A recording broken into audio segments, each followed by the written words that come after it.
Talvolta in autunno, ma può capitare anche in pieno inverno, quando mi trovo ad avere almeno una mezza giornata libera, qui in Bretagna, dove abito, prendo la macchina e dall'entroterra mi dirigo verso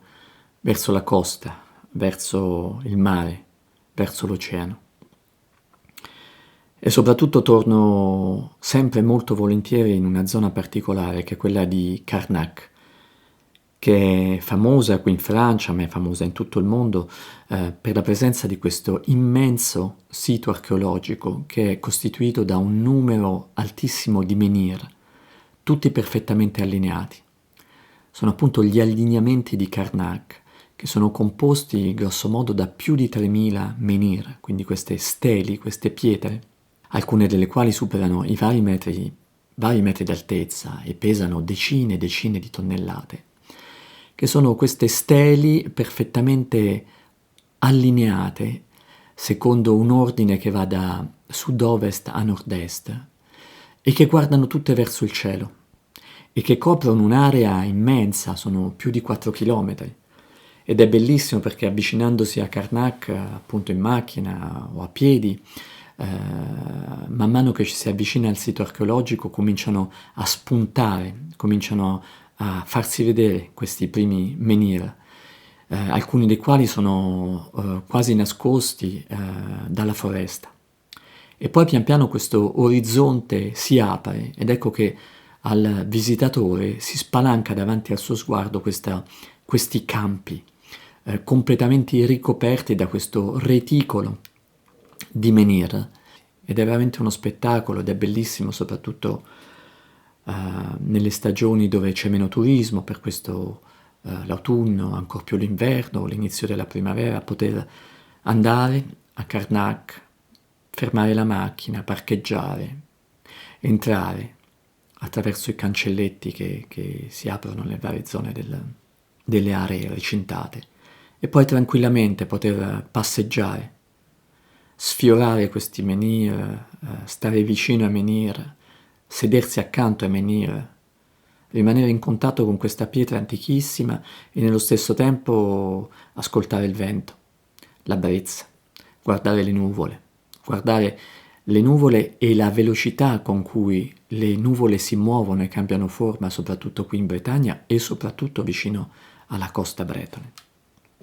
Carnac è secondo me qualcosa di stupefacente. Si tratta di una realtà, questa dei megaliti, che è stata edificata intorno al V millennio a.C., quindi grossomodo 6000 anni fa, quando in queste zone abitavano delle popolazioni di agricoltori, ma di agricoltori estremamente semplici. Erano persone che, a differenza dei nostri progenitori del Paleolitico, non erano più cacciatori, non erano più raccoglitori, ma erano invece delle popolazioni che avevano imparato piano piano ad addomesticare la natura come vegetazione, imparando quindi a coltivare, ma anche la natura animale.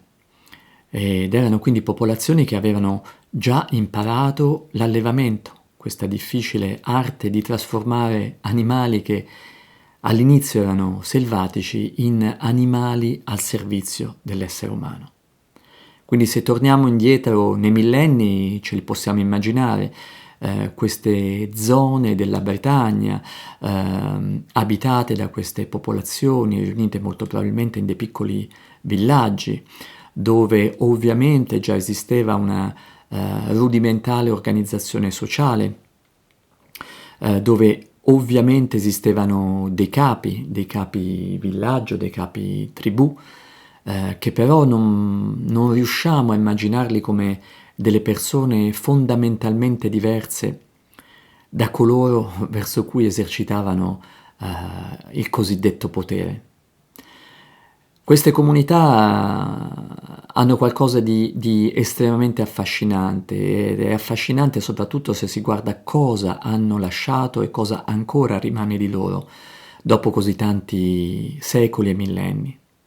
Delle pietre ruvide, delle pietre non scolpite, delle pietre silenziose, ma che in maniera ostinata e potentissima sono esattamente lì, nello stesso luogo dove questi uomini del passato le avevano collocate. Andare a Karnak è uno spettacolo per gli occhi, è uno spettacolo per i sensi, è uno spettacolo per la memoria, è uno spettacolo per l'immaginazione, perché come lo sguardo tocca e rimbalza su queste pietre in maniera immediata, siamo stimolati a immaginare chi potevano essere e come queste persone siano riuscite a creare questa immensa struttura. Sembrano dei campi arati, ma non da dei solchi, ma arati al contrario, arati da delle pietre che aggettano, che escono da terra. Alle volte mi è capitato di andare a Karnak anche in piena alta stagione, quindi c'è tantissimo turismo e il turismo viene irregimentato d'estate soprattutto attraverso la presenza di guide e di piccoli gruppi, per cui si può entrare nella zona degli allineamenti soltanto pagando un biglietto e essendo guidati da una guida. E in genere queste guide sono degli archeologi ed è interessante perché il modo con cui vengono spiegati, presentati gli allineamenti di Karnak dagli archeologi è qualcosa che rispecchia in maniera diretta quella che è l'attitudine e il modo di pensare nostro di oggigiorno. Un modo quindi estremamente razionale, estremamente tecnico, estremamente materialista. Quindi le spiegazioni delle guide si limitano spesso a cercare di decifrare il modo in cui, quindi il come questi siti e questi megaliti sono stati eretti, piuttosto che invece cercare di comprendere perché quegli uomini l'hanno fatto. Ecco quindi le spiegazioni che cercano di decifrare e di farci capire come queste antiche civiltà andassero alla ricerca delle pietre e delle cave di pietra per poter erigere questi menhir, il tipo di granito scelto, il modo difficilissimo per poter trasportare queste pietre che pesano decine e decine di tonnellate alcune e soprattutto cercare di capire quale fosse la tecnologia che permettesse non solo di trasportare ma anche di erigere in maniera verticale qualcosa che è mostruosamente pesante. In tutto questo poi si vede una modalità che secondo me è estremamente naif, cioè quella di pensare che le persone di 6.000 anni fa pensassero esattamente come noi, avessero i nostri stessi desideri, per cui gli archeologi, oltre che spiegare dal punto di vista tecnologico come molto probabilmente le popolazioni di questa zona siano riuscite a erigere e ad allineare questi menhir, ci dicono anche quale poteva essere la ragione. Ovviamente, sempre in obbedienza perfetta a una visione materialistica, tutto questo veniva fatto molto probabilmente per mostrare il proprio potere, come se dei contadini del Neolitico avessero come obiettivo principale nelle loro giornate dimostrare, poi non si sa a chi, probabilmente soltanto a se stessi, il loro potere, il loro prestigio sociale tirando su più di 3.000 pietre in una zona pianeggiante, lunga grosso modo vari chilometri. E nulla, neppure una parola o forse qualche balbettio, sì, talvolta viene speso sul perché. E quindi si dice molto probabilmente questo veniva fatto forse come calendario, con degli scopi religiosi e ovviamente era questa la funzione principale dei menhir, era quella proprio di allineare non solo delle pietre su un terreno, ma allineare il cosmo dell'uomo a un cosmo celeste, a un cosmo divino. Quindi i menhir sono una cerniera, sono un ponte, sono un traghetto che permette all'universo di precipitare, proprio come fosse un precipitato chimico, con tutta la sua potenza sacra, potesse precipitare e sedimentare tra gli uomini. E nello stesso tempo permettere agli uomini di lanciarsi, di proiettarsi come fossero degli uomini freccia, di proiettarsi dalla dimensione terrestre alla dimensione dell'infinito, di ciò che non è commensurabile. Ma ovviamente di tutto questo, di questa sfera che toccherebbe l'aspetto più misterioso dell'uomo, gli archeologi non fanno nessuna parola. Quando si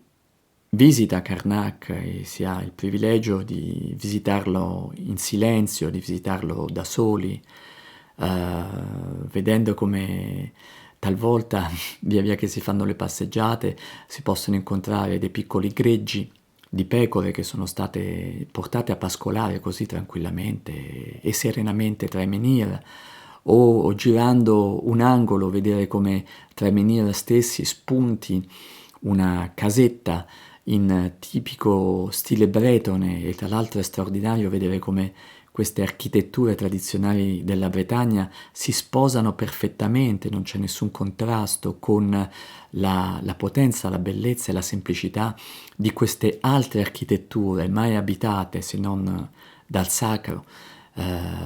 Possono convivere in maniera estremamente armoniosa, come se ci fosse un filo diretto tra questo mondo di 6.000 anni fa e la semplicità di queste architetture che ancora esistono in gran parte qui nella zona della Bretagna. Visitando quindi Karnak, quello che colpisce sono alcuni elementi. Il primo è la grande domanda che la persona si fa è: come hanno fatto queste persone, ma non dal punto di vista tecnologico? Quanto tempo devono aver avuto a disposizione queste popolazioni per poter fare tutto questo? Com'è possibile che avessero loro del tempo? Popolazioni che vivevano al limite della sopravvivenza, è vero, si erano agricoltori, erano allevatori, ma stiamo parlando di popolazioni che erano sempre al limite. Non esisteva una società piramidale, non esisteva una vera e propria gerarchia, se esisteva era ancora qualcosa a livello estremamente embrionale. Non è nulla di paragonabile a qualcosa come può essere l'antico Egitto o gli imperi Maya, dove è vero abbiamo qualcosa di estremamente straordinario, ma straordinario anche perché esisteva una società estremamente sofisticata, strutturata, ricca, organizzata, nulla a che vedere dunque con questi contadini proto-bretoni del Neolitico, quindi di grosso modo 6.000 e più anni fa. Il tempo, come persone che erano al limite della sopravvivenza, potessero avere così tanto tempo da spendere, da dissipare in opere così inutili? È la prima domanda. La seconda, quale energia dovessero avere queste persone? Com'è possibile che delle persone che erano indaffarate quotidianamente a zappare campi, a togliere erbe, a spostare animali, a mungere animali, trovassero poi l'energia per fare tutto questo? E bisogna vederlo, perché vedendolo si capisce, stando a Karnak si capisce quanta energia è stata profusa e quanta energia ognuna di queste pietre che è sollevata verso il cielo ha domandato per essere lì e per essere spostata dal suo luogo di origine a questa nuova sua destinazione perenne. Tempo, energia, saggezza. Quali conoscenze? Quali conoscenze dovevano avere queste persone che, osservando il cielo e facendo sì che questa osservazione si prolungasse non nell'arco di un'unica generazione, ma di generazione in generazione, e venisse tramandata questa stessa conoscenza legata all'osservazione del cielo, com'è che potesse poi sedimentare in qualcosa di così preciso, in una sorta di configurazione terrestre di un panorama celeste? Ci vuole conoscenza, ci vuole saggezza. E tutti questi tre elementi, che sono quindi la quantità di tempo, non solo per fare, ma anche per osservare, la quantità di energia, non solo per spostare, ma anche per edificare qualcosa che resiste al tempo e esiste ancora al giorno d'oggi, e questa stessa conoscenza che fa da filo conduttore ehm, a tutta questa attività che si è dipanata nel corso dei secoli, ci porta a un'altra considerazione. Chi era questa gente? Com'è che erano così folli? E qual era il senso di questa follia, di perdere così tanto tempo, di impiegare così tante energie e di profondere così tanta conoscenza per fare delle cose che, viste al giorno d'oggi, rimangono nel loro significato più profondo, autenticamente indecifrabili? Mi è capitato di parlare di Karnak in un mio libro che è uscito oramai qualche anno fa e che si intitola Cavalcare il Kali Yuga, che sia un libro che, se appunto esiste oramai da qualche anno, in maniera molto originale, giorno dopo giorno diventa sempre più attuale, assume sempre più significato. Questo libro, che Cavalcare il Kali Yuga, ha come sottotitolo apparentemente pretenzioso il libro del guerriero dello spirito. Stranamente sì, più gli anni passano più diventa attuale, più crea una sorta di enorme crepaccio tra un modo di vedere l'uomo, di vedere l'universo, di vedere l'esistenza tradizionale, antico, immutabile, che è un po' il modo, senza essere guerrieri, che avevano gli stessi contadini del Neolitico, che probabilmente hanno tirato su questi menhir di Karnak, ma che è totalmente diversa come visione, come attitudine rispetto a noi esseri umani del giorno d'oggi. E proprio a Karnak ho dedicato un piccolo paragrafo che vorrei leggere perché riassume in maniera molto concisa questo divario tra noi e il passato, tra noi e il nostro passato ancestrale, tra noi e ciò che noi eravamo, molto probabilmente fino a poco tempo fa, ma che ora, in una manciata di anni, sembra che abbiamo totalmente dimenticato,